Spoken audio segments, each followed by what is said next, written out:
Nadie me calla, dijo el millonario, hasta que la empleada le respondió algo inesperado. El sol apenas despuntaba sobre los rascacielos de la ciudad, bañando de dorado las ventanas de cristal que reflejaban el frenesí de una metrópoli que nunca dormía.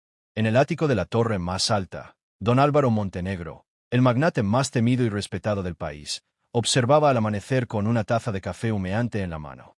Su presencia era imponente, un hombre de 60 años, con el cabello plateado perfectamente peinado, un traje a medida que gritaba poder y una mirada que podía congelar el alma.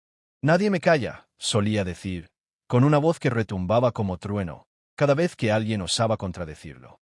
Era una frase que había definido su vida, una declaración de su invencibilidad, de su control absoluto sobre todo y todos a su alrededor. Pero esa mañana, algo estaba a punto de cambiar. En la planta baja del edificio, lejos del lujo del ático, María limpiaba los suelos de mármol con un trapo gastado. A sus 40 años, María era invisible para la mayoría. Una empleada de limpieza con manos callosas y ojos que guardaban historias no contadas. Su uniforme azul estaba impecable, aunque deshilachado en los bordes, y su cabello oscuro, recogido en un moño apretado, dejaba entrever algunas canas prematuras. María no hablaba mucho, pero escuchaba todo. Los ejecutivos que corrían por los pasillos, las secretarias que susurraban chismes, los gritos de don Álvaro que resonaban desde las salas de juntas. Ella sabía más de lo que dejaba ver, pero siempre mantenía la cabeza baja, su humildad como un escudo contra un mundo que rara vez la miraba a los ojos. Esa mañana, don Álvaro estaba particularmente irascible. Una fusión millonaria con una empresa extranjera pendía de un hilo, y su equipo de asesores no lograba cerrar el trato. En la sala de conferencias, el magnate golpeó la mesa con el puño, haciendo temblar los vasos de agua. «Nadie me calla», rugió, interrumpiendo a un joven analista que intentaba explicar un problema logístico. «Si no pueden resolver esto, los despido a todos». Los empleados se miraron entre sí, intimidados, mientras el eco de su voz llenaba el aire. María, que limpiaba el pasillo justo afuera, escuchó el estallido. No era la primera vez que presenciaba la furia de don Álvaro, pero algo en su tono ese día le pareció diferente. Había un dejo de desesperación, como si el hombre que lo controlaba todo estuviera perdiendo el control. El día transcurrió con la tensión habitual. Don Álvaro recorrió los pasillos como un león enjaulado, ladrando órdenes y exigiendo resultados. María, mientras tanto, seguía su rutina: vaciar papeleras, limpiar escritorios, pulir los espejos del baño ejecutivo. Pero en un momento de pausa, mientras descansaba en un rincón del sótano, sacó de su bolsillo una pequeña libreta. En ella, garabateados con letra cuidadosa, había nombres, fechas y cantidades. No eran notas de trabajo, sino un registro de favores, dinero que había prestado a una compañera para pagar el hospital de su hijo, comida que había compartido con un guardia de seguridad que no había comido en todo el día, boletos de autobús que había comprado para un joven que no podía volver a casa. María no tenía mucho, pero lo poco que tenía lo compartía sin dudar. Era su forma de darle sentido a un mundo que, a veces, parecía demasiado cruel. La chispa del cambio llegó al atardecer. Don Álvaro, agotado tras una jornada de reuniones infructuosas, salió de su oficina y se dirigió al ascensor privado. Pero el ascensor, por primera vez en años, no funcionaba. Furioso, llamó al equipo de mantenimiento, pero nadie respondió. Era tarde, y la mayoría ya se había ido. Sin otra opción, bajó por las escaleras, algo que no había hecho en décadas. Al llegar al vestíbulo, tropezó con un cubo de limpieza que María había dejado descuidadamente en el suelo. El agua sucia se derramó, salpicando los zapatos impecables de don Álvaro. «¿Quién demonios dejó esto aquí?», gritó, su voz resonando en el vestíbulo vacío. María, que estaba cerca, se acercó corriendo, con la cabeza gacha y una disculpa en los labios. «Lo siento mucho, señor, fue un descuido mío», murmuró, arrodillándose para limpiar el desastre. Pero don Álvaro no estaba dispuesto a dejarlo pasar. «Esto es inaceptable. ¿Sabes cuánto cuestan estos zapatos? Podría comprar tu casa con lo que valen. Nadie me calla, y nadie me hace pasar por esto».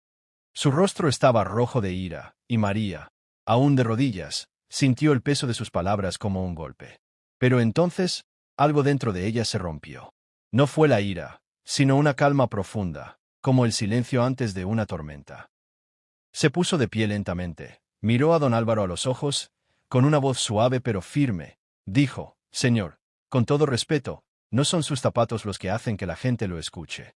Es lo que hace con su voz». El magnate se quedó petrificado. Nadie, en sus 30 años de carrera, le había hablado así. Mucho menos una empleada de limpieza. Sus asesores, sus socios, incluso sus rivales, todos se doblegaban ante él. Pero esta mujer, con su uniforme gastado y sus manos ásperas, lo miraba con una dignidad que no podía ignorar. ¿Qué dijiste?, balbuceó, más por incredulidad que por enojo. María respiró hondo, como si estuviera soltando un peso que había llevado durante años. Dije que su voz no es lo que importa, señor. Lo que importa es lo que hace con ella. Usted puede gritar todo lo que quiera, pero si no usa su poder para ayudar a otros, sus palabras no valen nada. El silencio que siguió fue ensordecedor. Don Álvaro, por primera vez en mucho tiempo, no supo qué decir. María no esperó una respuesta. Tomó su cubo, su trapo, y se alejó con pasos tranquilos, dejando al millonario solo en el vestíbulo. Pero sus palabras se quedaron con él, como una semilla plantada en tierra árida. Esa noche, en su ático, don Álvaro no pudo dormir. Las palabras de María resonaban en su cabeza, mezclándose con recuerdos que había enterrado hace mucho. Su infancia en un barrio humilde, las noches de hambre, la promesa que se había hecho de nunca volver a ser débil.